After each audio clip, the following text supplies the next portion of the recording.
Hey everyone, Scott here to discuss the 2012 version of Total Recall, starring Colin Farrell, Kate Beckinsale, Jessica Biel, Bryan Cranston, Bokeem Woodbine, John Cho, and Bill Nighy, directed by Len Wiseman. Now, for a movie that came out 22 years ago from 2012, why remake it?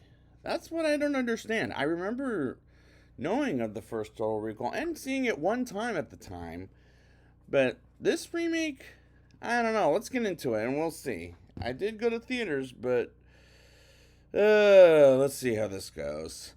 In the colony, Doug Quaid, played by Colin Farrell, dreams of a woman named Melina, played by Jessica Biel, at the end of the world while being married to Laurie Quaid, played by Kate Beckinsale.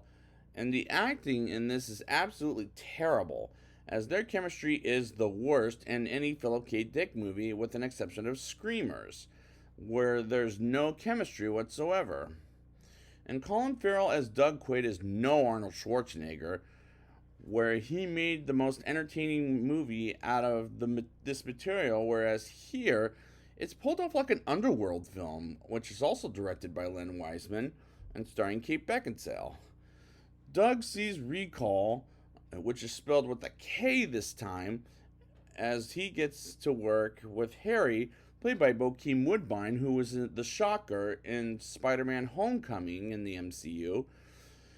As Doug realizes they've been working together as well as sit next to each other on a train ride for 3 years, as they go to the United Federation of Britain to construct the place. And the movie has a good update on the way it looks, as Doug trains a new guy and tells him to go to Recall, the new guy I mean, and hands him a card and asks someone named McLean, played by John Cho, and he goes to Human Resources Management and has rather a smart aleck attitude, as he has no choice but to sign the paper saying he's not a terrorist, which is kind of a stupid thing to do, as it doesn't do much of proof as his it doesn't do much to prove his point, as there needs to be a machine. And he comes home with Laurie working for the night, as he goes out to drink with Harry, which is terribly shot as well as edited. Doug goes to Recall and sees the three-boobed woman, let's say, as he enters the building for Recall, and as Doug searches for McLean. And the acting in this thing is, again, terrible compared to the Schwarzenegger film.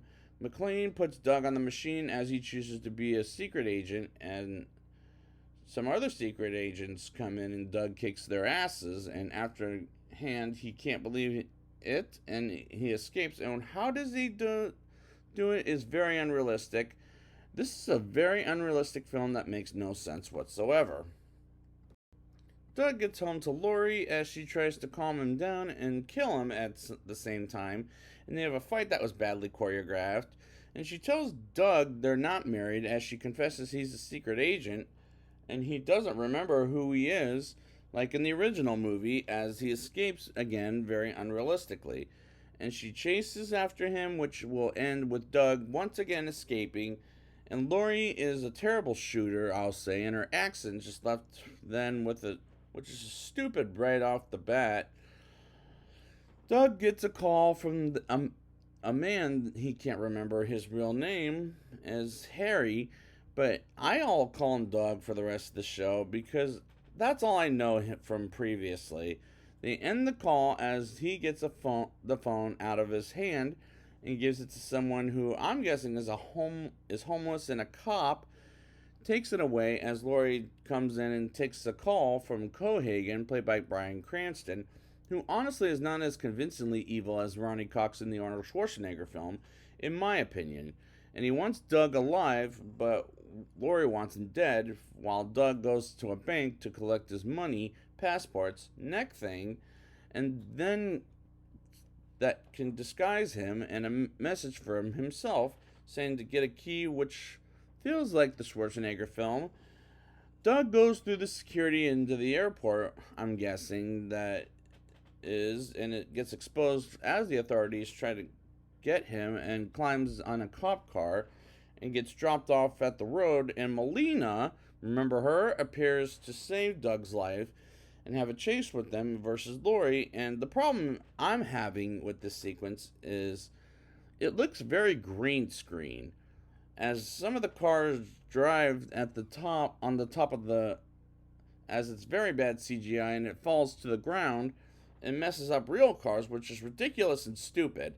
And I also can't help but noticing whenever we get Colin Farrell's mouth, his mouth is hanging open,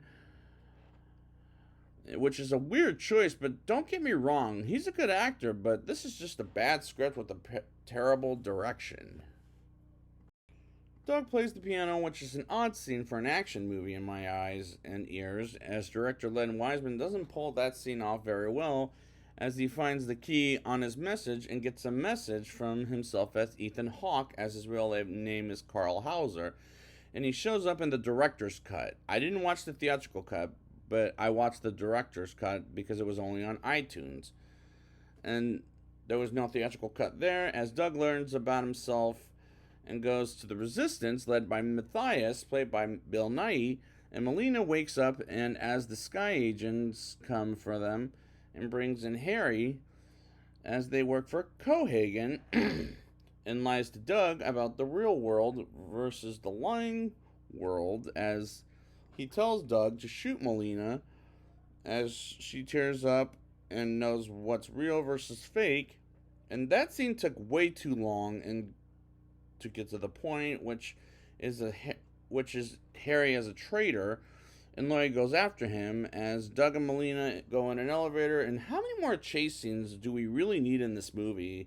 Because we all know how this is gonna go, as this feels more than in the Schwarzenegger film.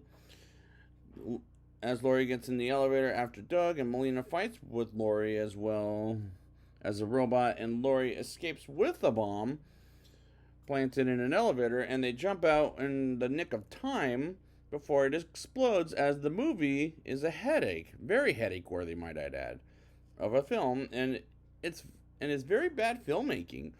Doug and Melina go to Matthias and the Resistance to tell him he's the number one threat, and he's as Melina's father, which doesn't make any sense in the because in the Schwarzenegger film, he didn't have a daughter, but here he has a daughter, which is Melina, as it makes no sense at the end of the day. They get to the Matthias and Resistance as he speaks to Doug alone, and by they, I'm talking about Laurie and Cohagen, and he wants not only to join them, but he wants to remember who he was before he was the number one assassin. And he puts him in a machine and starts to remember, and sees Cohagen as his men bust in. And again, we get another pointless action scene, as this movie is a little too long. Like, cut it short, guys. The Resistance gets captured by Cohagen, and Laurie, as Cohagen, shoots Matthias dead. And Cohagen considers Doug a hero because they got him to Matthias, and Bryan Cranston, in my opinion, doesn't play a very good bad guy, as it was forced by the movie's director to put him in that role, and the F word is used 3 times in a PG-13 rated movie. The first was used by Laurie on her call with Cohagen, the second time was with Doug on the chair, and the third was Melina spitting into Cohagen's face and says it there, which is not very PG-13 like of this movie.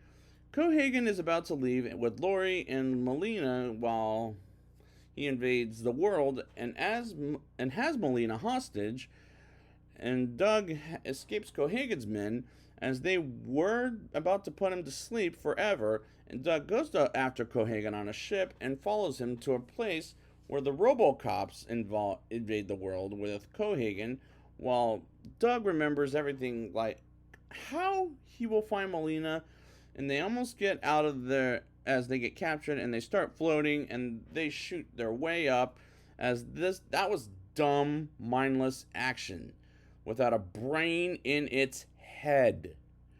They head to the top as Laurie wants to go after them, while they get to the top of Cohagen reaches the top of as it invades the world, and the special effects are really bad to look at, as it's painful, and Doug beats up a robot and fights Cohagen, which, while he can barely stand, and blows up the invasion, and they finish the fight as I was checked out at this point, as Melina was shooting the robots and she almost dies, and they get out alive while Cohagen is blown up, I should say, as Doug and Melina survive at the end of the movie.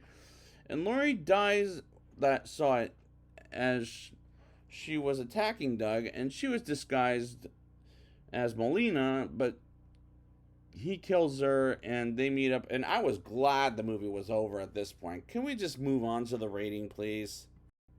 Now it's time for the rating. I'll give this movie a 1.9 out of 10.